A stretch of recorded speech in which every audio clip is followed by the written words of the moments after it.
Cool. It's great, isn't it? Yeah, it's wonderful. Yeah, it's been really good to me, for sure. Okay. You obviously know the deep, dark secrets of Jack Sparrow, and I guess he knows yours. Does he ever surprise you? Has he surprised you lately? He's definitely surprised me in moments, while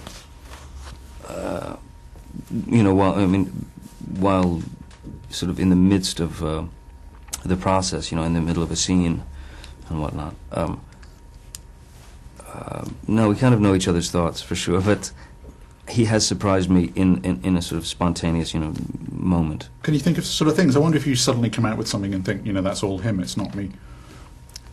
Oh, it happens a lot. I mean, I couldn't. It'd be very difficult to be to be specific. Yeah, I can't think of one specific moment, but I mean, it does happen a lot. There was a lovely shock, surprise about the first film, and obviously that shock or surprise is gone, but what do you think the third film has that will give us a surprise, will give us a shock, be something unexpected? What's unexpected about the third film? Well, I think too, for I mean, although I think it's stands on its own very well as as a good film, I think that 2 had a greater responsibility than 1 or 3 do, in the sense that it was the sort of glue that and 3 feels like to me that it's closer in tone to 1, in terms of humor and being character driven. But I will say there's the special effects in 3 and some of the sequences, the more sort of heightened sequences, definitely far surpass the work that was done on 1 or 2.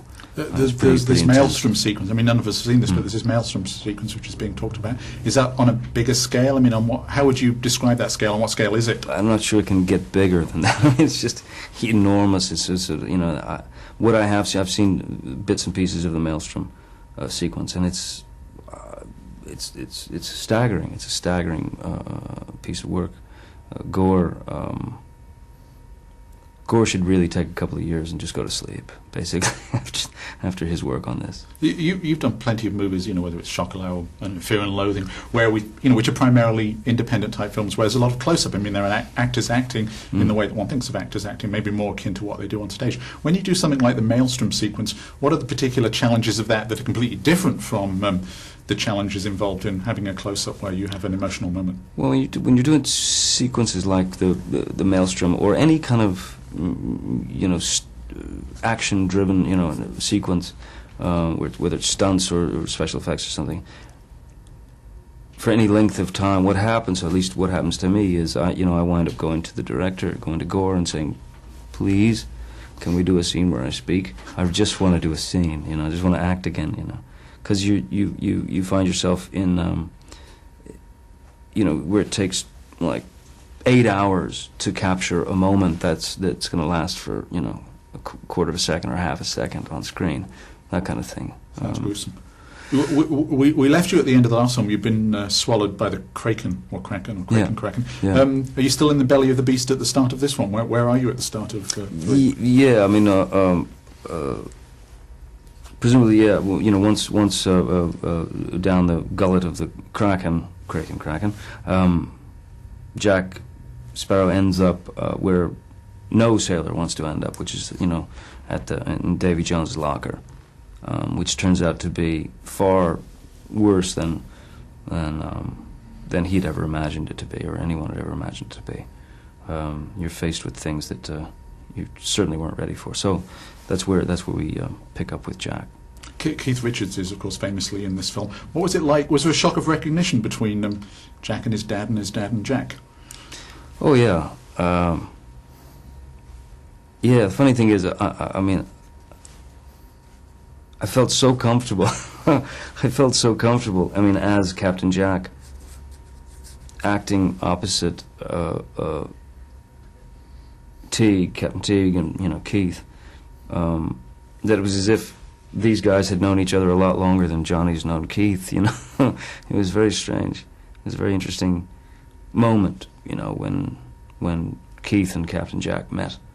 In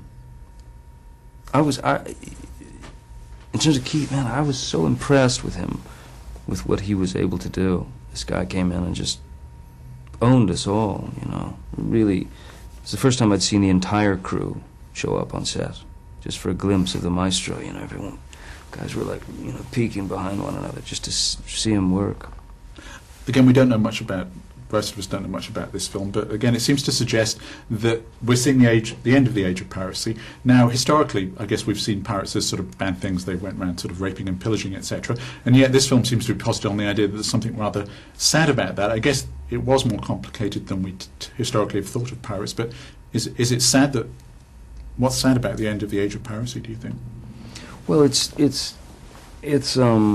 huge conglomerates, isn't it? I mean, the metaphor is right out there.